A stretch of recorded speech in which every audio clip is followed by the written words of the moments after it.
Welcome back to the vlog. We're off to Capital Casino again to play in the 1-3 Texas Hold'em game. We buy in for $500, get into some very interesting spots, one of which is a three-way pre-flop all-in. It was a good one. A couple other tough spots I got into, and I think you're going to enjoy this one. Watch them all. They're all very fun. Anyway, sit back, relax, enjoy. Here it comes. So we're into the 1-3 game for $500. We don't get a very good seat for vlogging, and there was a person with a nervous knee, and he was shaking the table, so please excuse any camera motion during this. We look down at 2 10s from the cutoff, open for a raise to 20. Only the big blind puts in the call. So we're going to go heads up to a flop with $44 in. And the flop comes 8-5-3 with 2 spades. So good flop for our hand. He checks quickly and we put out a continuation bet of $20. He doesn't think long before putting in the call. The turn card comes is a king. Not our favorite card. He checks to me, and we decided to check it back just for pot control. He quickly checks when a 7 of spades comes on the river. I'm thinking that I might be able to get an extra street of value, so I put out a small bet for $30, trying to extract something from an 8 or some sort of pair hand. Anyway, he had king queen, and we value own ourselves. We have 7-6 offsuit in the big blind. There were 2 limpers, and then the button puts in a very small raise to 9. Gets called in another spot, so we decided to defend with our 7-6. Flop comes queen 5-3, so we flop a gutter. It gets checked around to the button, who is a little bit tilted right now for some reason, and puts in a bet for 20. He has about 200 in his stack.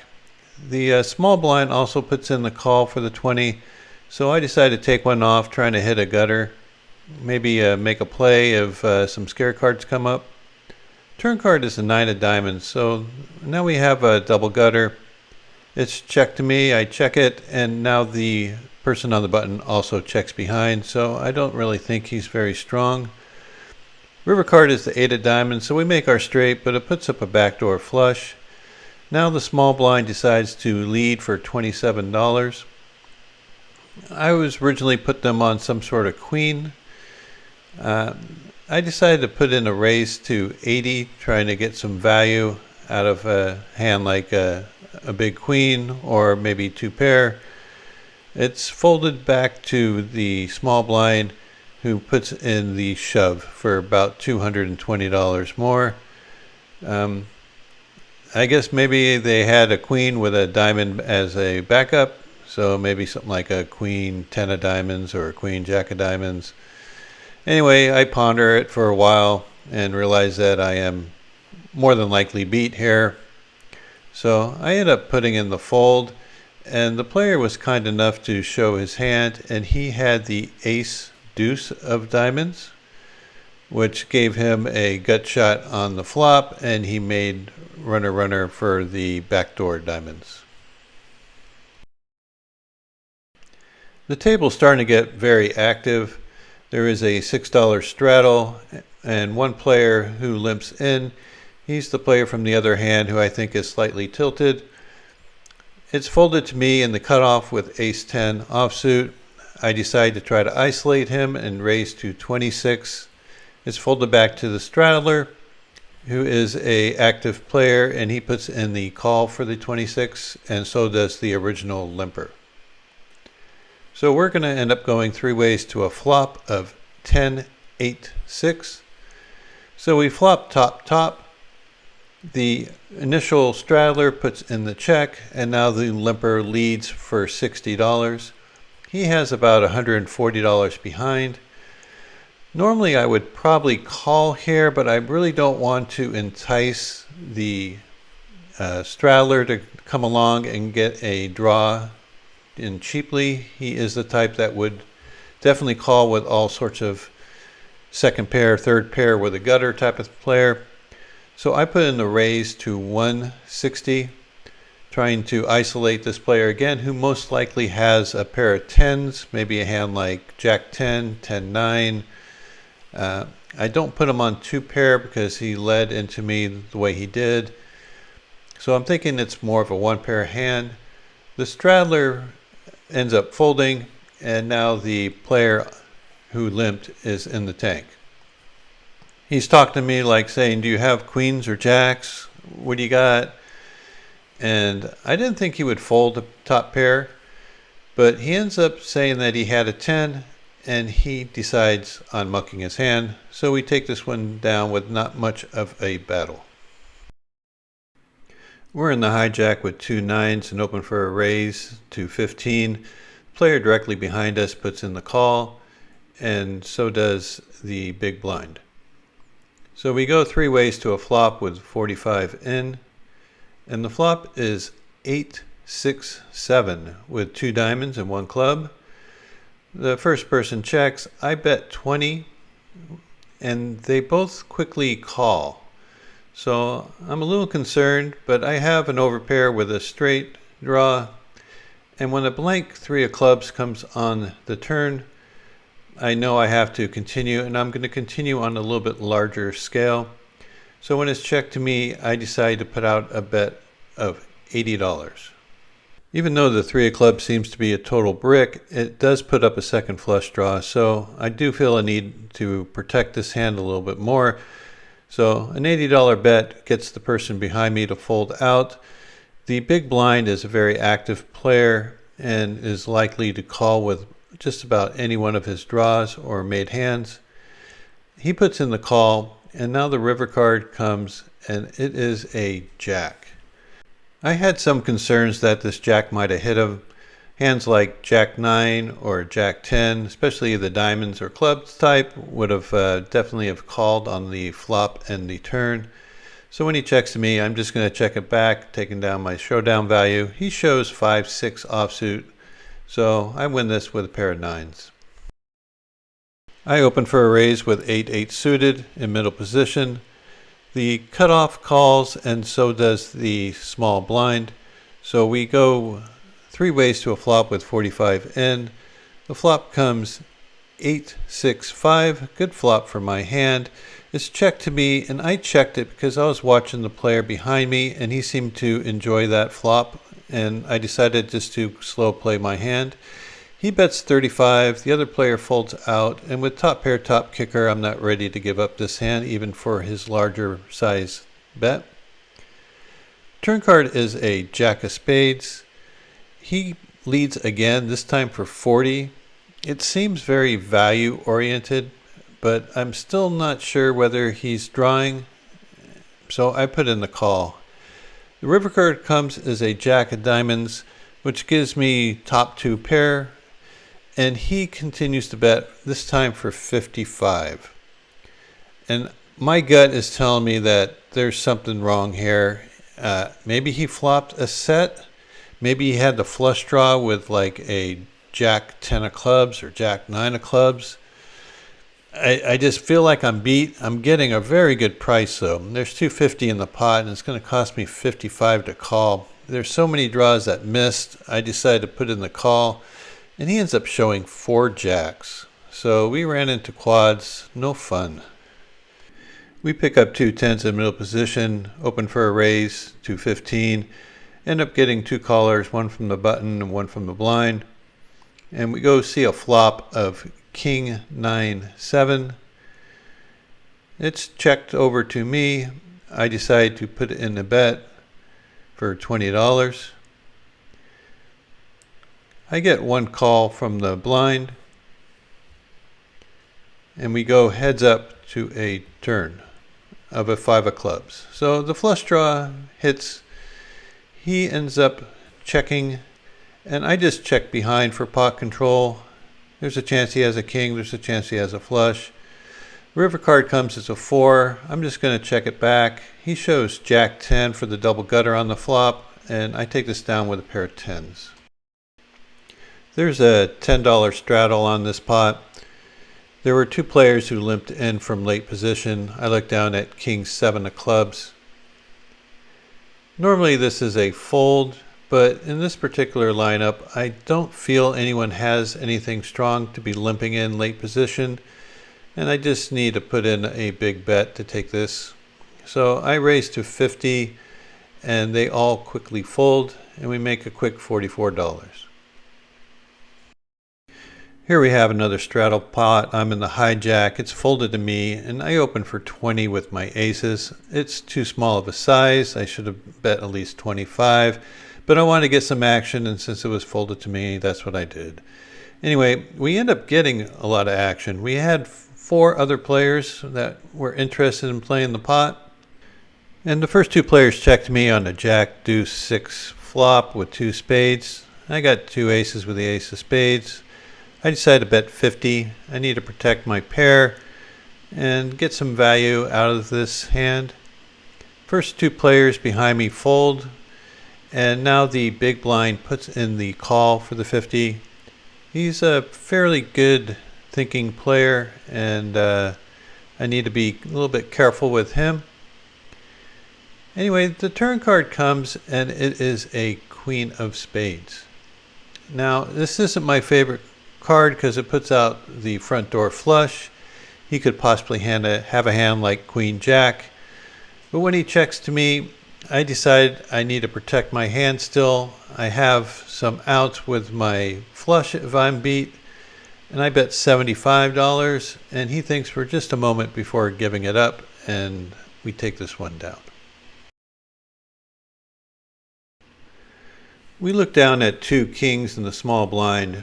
There was 3 limpers for $3, and it comes back to me, and I put in the raise to 30. The player directly behind me, who is a solid regular player who doesn't get out of line too often, puts in the call for the 30. So I'm a little bit aware of him being in the pot. I think he's coming in with stronger hands than most people would. It gets folded back to the last limper, who also puts in the call. So we're going to end up going 3 ways to a flop with 105 in the pot. And it's a very interesting flop. Flop comes Queen 8 Jack with 2 spades. You know, my gut's telling me this is a dangerous board.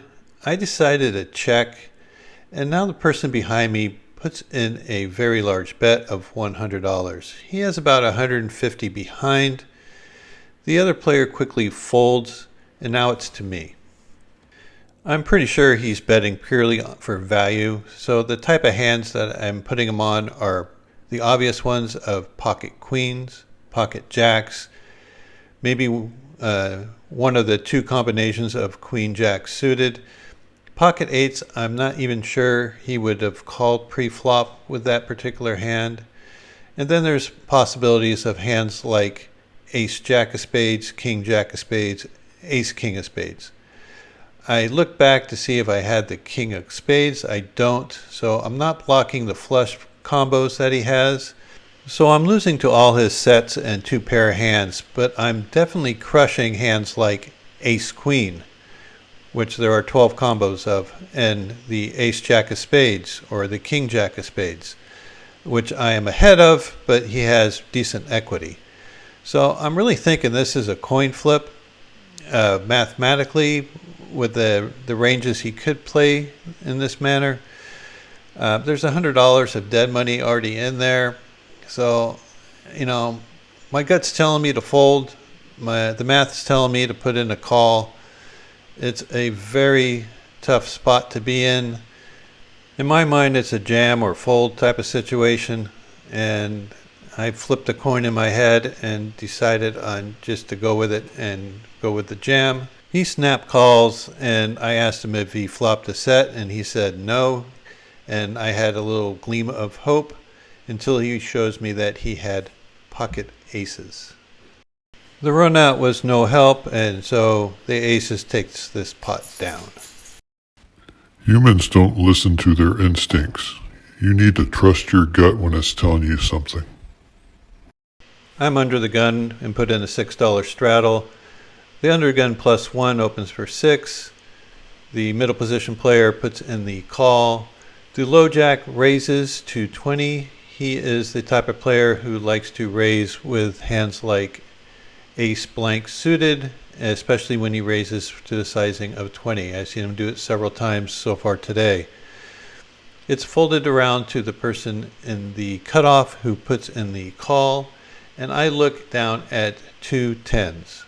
So with $68 of dead money already in the pot, I decide to raise to 100 and try to get it heads up with the original raiser. I'm thinking I am way ahead of his range.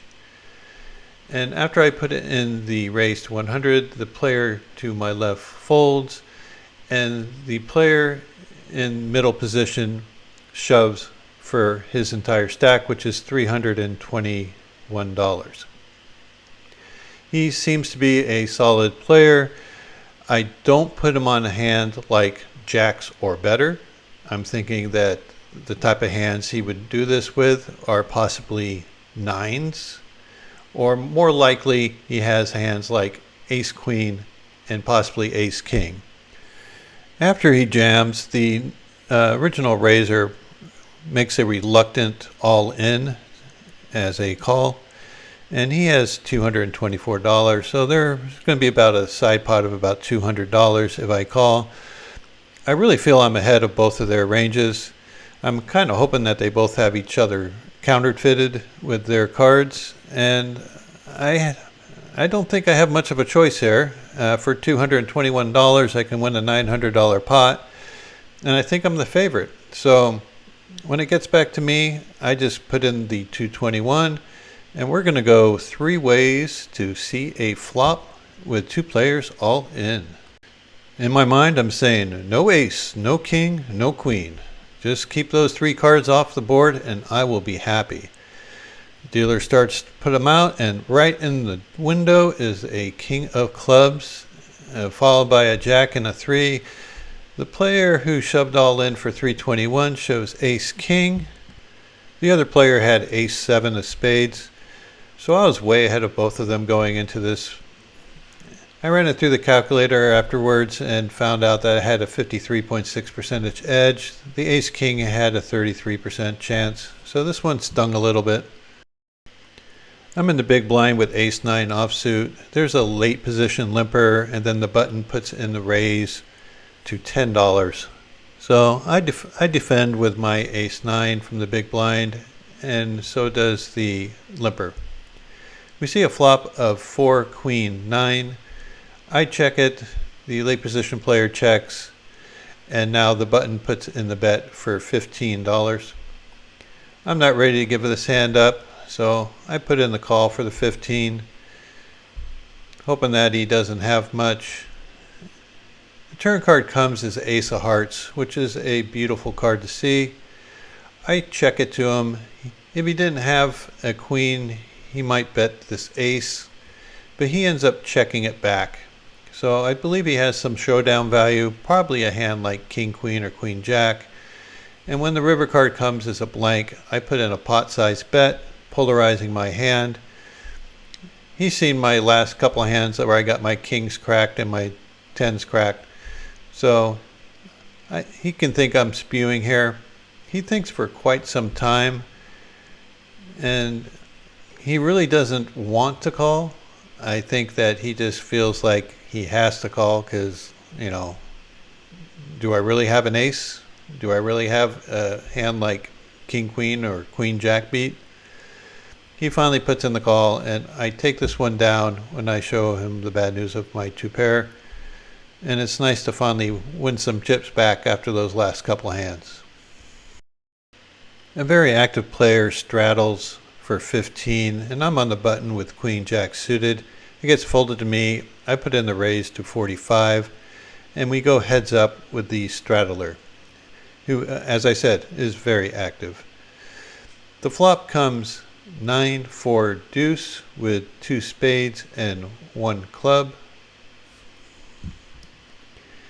It's not a very good flop for me, but I think it could be a worse one for him. He checks, and I decide to c-bet for 25. I think this is a good size to get all his mediocre hands out. I don't want to give him a chance to draw out if my queen high is good. And who knows, I might get him to fold a hand like, King 10 in this spot. Anyway, he thinks for a little bit before releasing his hand, so we take down this small pot. There's a $6 straddle on. I opened from middle position to 25 with ace king off. And I end up getting 4 callers for the 25. So we're going to see a flop with $100 in the pot. And the flop comes King Jack 3 with 2 diamonds. So I got top. It's check to me. I'm going to continue here. I decided on a size of $40. I'm just hoping to take this one down at this point. Every small pot helps when you're buried. And they all quickly fold, and we add a little money to our stack. This was an interesting hand. There was a $7 straddle, and we got a bunch of limpers. I decided to limp along. I was thinking about raising with my ace-5 suited, but I decided just to limp. Anyway, it gets back to the big blind, who shoves all in for $52, and it's folded back around to me, and there's a lot of dead money out there, and it cost me 45 more.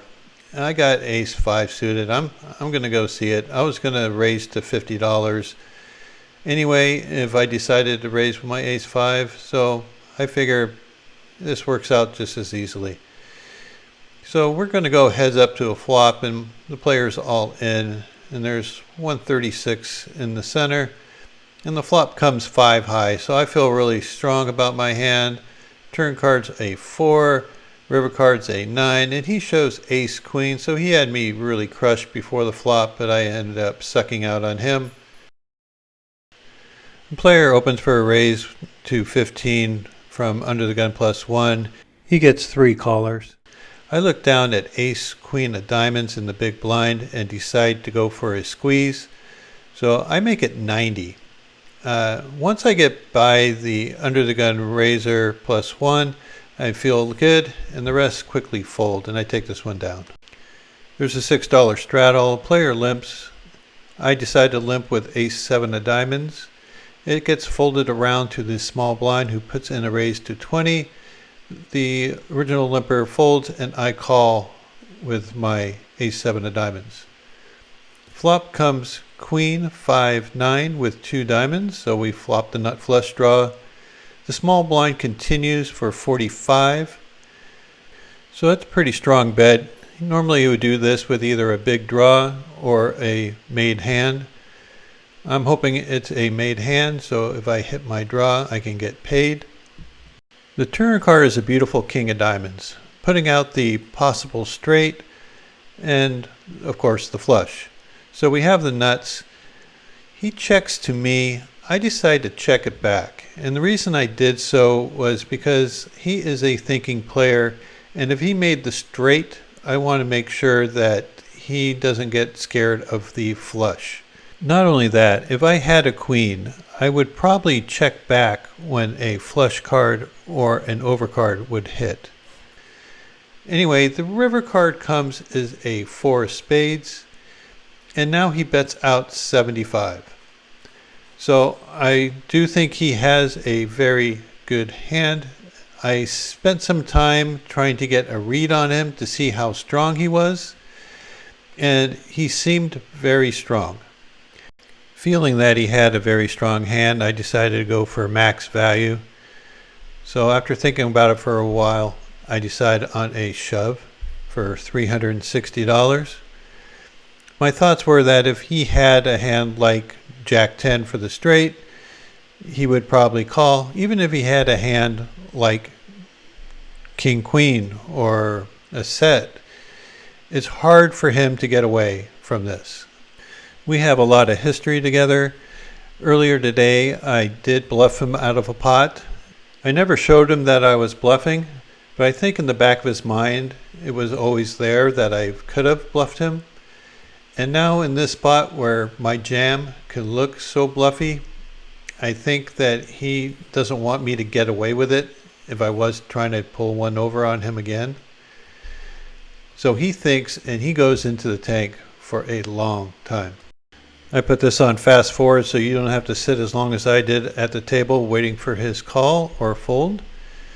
Anyway, after a while, he finally decides I'm putting in the call, and I show him the ace-7 of diamonds, and he looks back at his hand and kind of shows his neighbors like what a bad beat he just took. It was nice to win a good-sized pot. I ran into a good friend and a vlog supporter down at the casino named Mark. We took a picture together. Yes, my mask is that of a face hugger from Aliens, just in case you were wondering what the heck that is.